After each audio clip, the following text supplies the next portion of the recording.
But now we're going to do pin cushioning 201. And I'm going to take an opportunity to talk to 3/5 of my party. Pin cushioning 201 is about detailed traps that I've used over the years and different types and stuff. And I'm going to go ahead. This might be on the test, children. You might want to pay attention. Now, one of the things that I've noticed is that you guys tend to either preset your attack, preset your idea, and this is a trap that takes advantage of it. And I talked about it one time. And there was a version of the eyeball trap. You know, the big, long, dark hallway. Is that a trap that grabs their eyeball? No. It's a big, long hallway with great, big, green, glowing eyes, and you stop at the end, you start throwing all your arrows and spells and hurling down the hall, and you get in there, and it's a blank stone wall with Day-Glow painted green eyes on it. Well, there's another version of that spell, too, that was much more powerful. I had a contingency attached to it, and essentially what it was it was an emotion rune or an antipathy rune, one of the two. I liked the motion better because it would swing the gamut. And when you would walk up to the end of this T-shaped hallway, when you walked through the T and you turn left or you turn right, you activated the trap. There were magic mouths on both sides of the end of the hallway, right? And one magic mouth would be whispering wonderful, sweet nothings in your ear. And one would be talking mad shit about your mom and her habits of having sex with farm animals. And you have to make a saving throw versus both effects. And if you fail the one versus the guy who's telling you how big, bad, and sexy you are, the next time you go into battle, and no matter what monster you're facing, you see this little orange goblin. And it's probably an ogre or a bugbear. Somebody's just going to stomp a mud hole in your ass, right? So you walk in there like, I got this, and the guy just kicks you across the room. Or if you fail the one where they're talking mad shit about your mom, the next time you turn the corner, you walk into a room and the monster that's presented to you via the illusion of the contingency, of course, is the worst thing you've ever hated in your entire life, but it's a complete and absolute bullshit illusion. And no matter how much you beat it, smack it, kick it, stomp it, stab it, throw spells at it, burn it, piss on it, or call it bad names, it never stops coming at you. And so what it's doing is it's essentially draining all your energy, all your because when you believe in the illusion, you take damage from it. Remember, illusion was the first spell with a death spell in second edition. 4th level invisible stalker, right? So you're expending all your energy here, or you walk in feeling like you're, king cheese and get your ass kicked. And that was one of my favorite spells of all time because it worked both ways. You can have one effect, you can have the other. If you made both saving throws, you were able to dissimulate the fact that no one saw, let's say that you and I and the three of you are going through the dungeon and we make the saving throws and y'all don't. All we see y'all doing is standing in the middle of the room waving your arms around. Yeah. So we have no idea what's going on. So in essence, we failed the spell. We failed against the trap too. So in other words, to be involved in it, you have to fail the saving throw and get it. The only way to get around the trap, after 3 successive rounds, you make your wisdom checks. And that's the first edition, second edition rule, right? Yeah. 5th ed, you'd have to adjust that though, wouldn't you? Not necessarily. Would it just be a will save? You could make it a wisdom save or a charisma save, either or. Okay. Depending on what level the party is, they might hear the voices and just immediately cast Dispel Magic. Here's a question. Here's a question for you too. This is a mechanical question that might come into effect some other time. When you make those kind of saving throws against taunts and spells that affect your brain and your emotions and illusions, do you use charisma or do you always use wisdom? It depends. Yeah, it can go either way. Okay. Or sometimes it might be an intelligence save. I'm fond of using the charisma or the social roll because, well, A, it's usually ignored as a stat. Except in 5th ed. Okay. Warlocks, sorcerers, bards, all charisma. Yeah. I'm playing with other players that don't, unless they're making a social character, usually don't necessarily go that way. So it works okay for my mechanical thing, but... Yeah, with like sorcerers and warlocks, that's your casting modifier. Really? Yeah, oh, it's thank charisma. God. Thank God somebody finally got on that damn bandwagon. It was so boring, everything being intelligence and wisdom. Yeah. I'm pretty smart. I'm not very wise. Well, nowadays it's mostly, dex and charisma. That's the big ones, depending on your class. Yeah. You know, if you're a bard, you're going either dex or charisma for your main stat. Yep. You want them to be pretty close because your dex is going to be all your combat ability.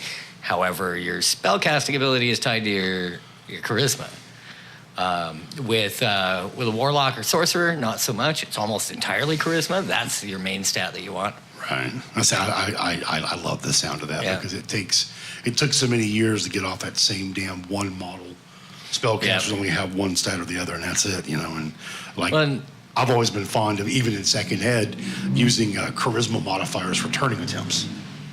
Oh yeah. You know, just because it was something new, or a charisma modifier when you're auguring something from your god, because you're actually asking a question of a divine personage. Yep. You know, how about when you speak to the dead? How about when you insult somebody? Well, and with turning attempts, it's not your wisdom; it's their wisdom. Right. That they got to save. Now, and most undead don't have very high wisdom or charisma, for that matter. Now, what do you do when it comes to taunting things like the undead? Can you taunt the undead? I'm asking you a question. I think it depends on the undead. A lot of them are, stuff like zombies and shadows and things like that. They're attacking whatever's in front of them. You don't need to taunt them. Like, they are going to attack you. They're trying to eat. Same with ghouls. They just want to eat you. So no amount of taunting is going to make them do anything else. However, intelligent undead, like a vampire, you can absolutely taunt them. It's going to be a charisma check, and it's going to be a tough one because vampires have pretty high charisma. And in the meantime, they're going to try to charm you too. Let me ask you a question. Let me present you with an option here or a thought. Mm-hmm. When was the last? Okay, how do they present the ghoul in the fifth ed? Is it just a dumb eating machine? Kind of, yeah. Yeah, Go more back or less. and check your second ed. Yeah, they were a little smarter. Ghouls were a lot smarter than the second. Even the third ed, they were a little smarter than they are. In fifth, I think the smarter ones are the ghasts. Okay, well, that's fair enough. And they were very advanced. But, given that, do you allow taunts? If you have the smart, like I said, remember the very first show we ever did, we talked about can the dead speak, and I went, hell yeah. Why can't they? Why can't the ghoul walk up to you and hold up the string of gems and says, I'll trade you? Mm-hmm. What do you want? The dead guys. They eat dead. Why not? Totally good. Yeah, if it fits in with the story, might as well. Can you taunt them? Can you look I at them think and go, you know what? Screw you. Your mom was a cleric. Yeah, I think if an undead creature has the ability to speak, that implies that it's got enough intelligence that you could potentially manipulate it. Okay, let's go back to a different subject too. I've always heard the phrase, always, these spells only work on creatures with a rateable intelligence. Mm-hmm. Okay, now I have one point to bring up on that, and I'm gonna go back to your zombie. I think you can taunt a zombie. Might be able to. And all it takes, in my opinion, in certain circumstances, on the right day of the week, with a blue moon in the sky and 14 purple stars floating around it, you create the illusion of somebody who's limping in the graveyard. How much more of a fucking taunt do you need for a zombie than a guy with a broken leg screaming, help, help, help, help, help? Oh, yeah. No, I can see that working. Yeah. I mean, you're not relying on trying to get like an emotional response out of them. No, it's an absolutely tapping visceral into response. The visceral animal. Yeah, they might at that point switch targets and go after the thing that they see. And again, that's one of the things that, and that's what always why I bring it up, is I'm trying to say that in my mind there are different versions of how you taunt things. Yeah, and I think if I had a player that came up with that, I'd allow it. That zombie's probably not going to try to disbelieve the illusion. No, he might be gnawing on that all day. Yeah, he might be nomming on the illusionary guy for 2.5 hours while you and your broken, hurt party sneak out the back of the graveyard. Sure. Which may be what you need. Yeah, it might be what you needed there. And it makes for a great story. And that's ultimately the bottom line is, does it make for a good story? Then, yeah, let your party do it. If it doesn't make good fiction, there's no point in doing it, right? Mm-hmm. Yeah. So, do we have a question? Or do we have somebody who's calling us an asshole? No. Because I'm an asshole. A sausage in front of a zombie, does that count? I think that would work. Although I think, It all depends on if you go with the zombies want to eat live meat versus cooked meat. Maybe cooked meat is unappetizing for them. It's hard to say. Yeah, it all depends on how you want to run that. When the head popped up over there says, "Can you make friends with a zombie?" I'm not sure you can make friends with a zombie, but I do know, in my opinion, that it's awfully funny that you can manage to integrate. You guys have all seen the meme of the sea of foxhounds with a fox in the middle that says, "Who the hell needs combat skills when you have bluff?" Right? Go back to the idea of the Mummy when Evie's brother is walking around in town and he's running from the mob of people, Imhotep, and he stops and he goes and turns around, Imhotep, and they just kind of go past him. Now that falls under the same idea as the bluff thing, taunt thing to me, you know? Am I going to be able to blend and get my way through it, you know? Yeah, or like you've got the party that, they get themselves all dirty trying to get past a whole bunch of zombies, and they just kind of, limp their way through there going, "Oh, I like brains too." I like brains too. Yeah. That's Yeah, pretty good. and sneak past them that way, Got a question? Uh-oh. What was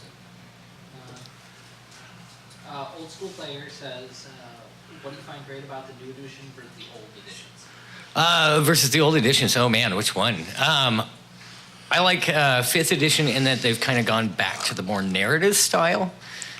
They've streamlined a lot of the combat, so you're not spending as much time in combat, which is maybe not so great for the guys that like, anyone that likes the really crunchy combat style of like 3-5, where you've got things like flanking and trip attacks and things like that.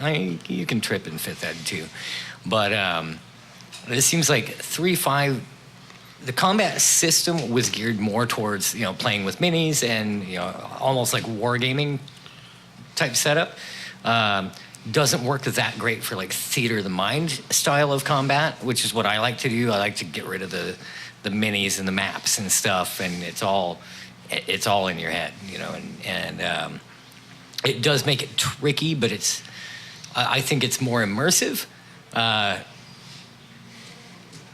If you have the strategist type players in your group, they're not going to like that as much. They want to see a map. They want to know how many feet they are away from this guy, and this guy, and be able to strategize.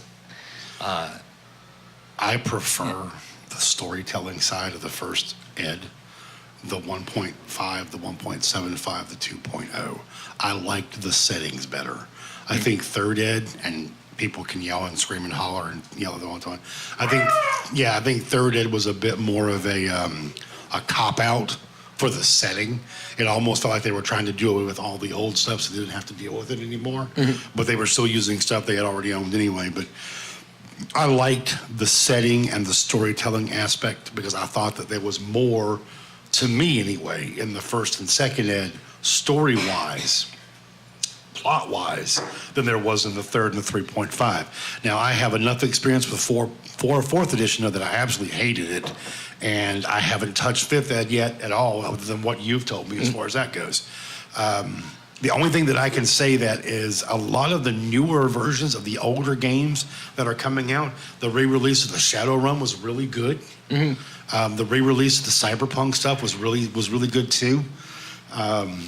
And I thought that was the new Star Wars game was leaps and bounds ahead of that D6 monstrosity they released way back in the day. So by and large, the newer games are very good. I still prefer the older stuff for my setting, but I got to admit, I do like how simply things operate and how easy it is to teach new players how to use certain things. Because first ed was hard. You had to assume that the players understood so much, and if you didn't, you had to spend a lot of time teaching them. So there was a balancing act there. And that's one thing, like way back in the second ed days, it was hard to take a brand new player, throw them into a game, and just do it. Whereas 5th ed, you can do that. You can take somebody who's never played a tabletop RPG before, throw a character sheet in front of them, and by the end of the session, they're getting most of it. When we created the system that we use at my house on Sundays now, the two things were, it had to be if you understood basic terminology, you could write a character in 20 minutes and start playing, and it had to be flexible enough to play anything. And that's what we did. And it's not quite as, robust and in depth and lush as say, Middle Earth, but it works for us. Yep. So yeah, it's kind of 50-50 on that. But at this point, guys, we're going to step out for the intermission. We're going to take a couple minutes, get ourselves together, walk around for a minute, and when we get back, let me check the all-consuming itinerary here. The first thing we're going to get back to, and we're going to go to block, which is why can't the monsters use foul words? So we'll see you guys in a few minutes, and hang around. If you have any questions, throw them at the chat, the admin, or the production mistress, and we'll answer them when we get back. See y'all in a few.